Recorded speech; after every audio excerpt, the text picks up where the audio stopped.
Hello there, my name is Amy. Did you know that the Greek government defaulted on its monstrous debt in 2015? Well, Greece missed its third bailout payment of $1.8 billion to the Troika. The Troika is the European Central Bank, the International Monetary Fund, and the European Commission. To clarify, the Troika is a group of international organizations that aim to promote global economic growth and financial stability. Greece's failure to pay its bailout was the biggest in history.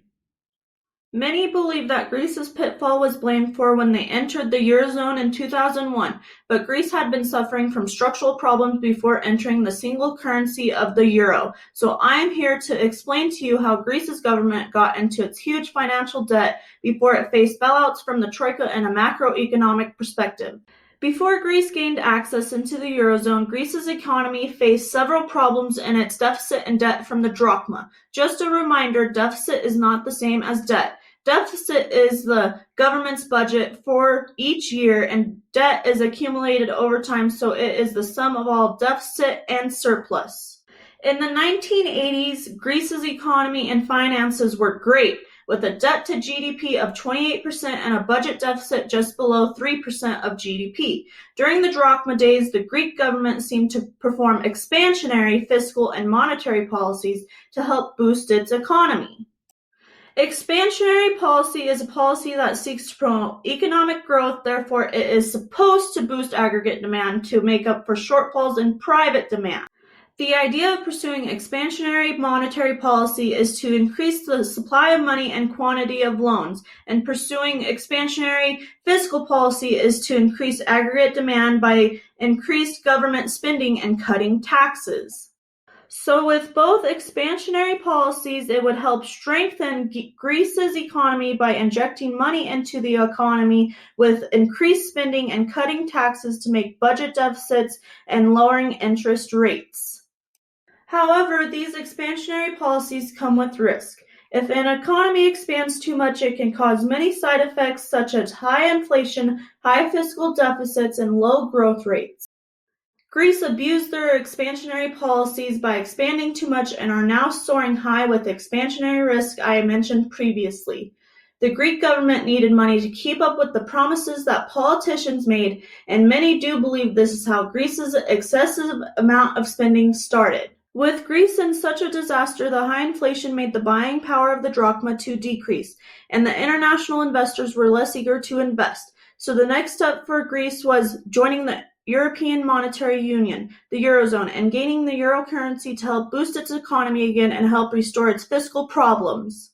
The Eurozone is backed up by the European Central Bank, and they control monetary policy. So the European Central Bank deals with the demand side of things, like controlling money supply and interest rates for loans. With the European Central Bank making the monetary policies, it would help control and reduce Greece's inflation, promote economic growth, and help reduce its high fiscal issues. Greece struggled to win acceptance into the Eurozone due to their bad deficit and debt. To be accepted into the Eurozone, each country must comply to the Maastricht Treaty of 1992. The treaty's qualifications were that each country's budget deficit is 3% of GDP and debt to GDP of 60%. Greece tried to get its deficit and debt under control to meet the Maastricht Treaty of 1992, but Greece had a huge spending problem, and Greece did not want to realize it. As Greece continued to dig a deeper hole in its fiscal issues, Greece was accepted into the euro currency in 2001. How? Well, let's just say the Greece government was hush-hush about its deficit and debt amounts. A couple years later, a new leader came into Greece's government and admitted that Greece's budget figures were altered to meet the Maastricht Treaty qualifications. Greece wanted to gain the euro currency and gain more access to money to keep its economy running, so they can deal with their previous fiscal issues from the drachma. Greece's debt to GDP was about 100% and its deficit about negative 10% to GDP when they entered the Eurozone. Yikes! Before Greece admitted about its false deficit and debt, Greece hosted the 2004 Olympics. Hosting these games meant everything to Greece, but it seemed like Greece was looking for a moment of fame. The 2004 Olympic Games cost Greece nearly $11 billion by current exchange rates, yet Greece still had not dealt with its fiscal issues and deficit and debt. Instead, they made them worse. It is obvious Greece struggles getting its fiscal issues situated on its own, so was the Eurozone really Greece's hope? When Greece became a part of the Eurozone, the European Central Bank and the EMU granted Greece with lower interest rates to help promote economic growth in the country based on its altered deficit and debt. The lower interest rates that were granted to Greece made borrowing at lower rates possible, and this helped increase the spending in the economy again. With all the money going to Greece from its international investors, its economy is still running even with its deficit and debt. Now here's the catch. While Greece is enjoying its warm welcome into the Eurozone with generous low interest rates, increased spending, and spurring economic growth with the euro currency, Greece still has not dealt with its fiscal problems yet. Greece's increased amount of spending is a part of its fiscal problems, but most of its fiscal problems came from the lack of revenue. Much of the lack of revenue came from tax evasion. Tax evasion is an illegal act in which a person or business or firm purposely avoids paying a true tax liability.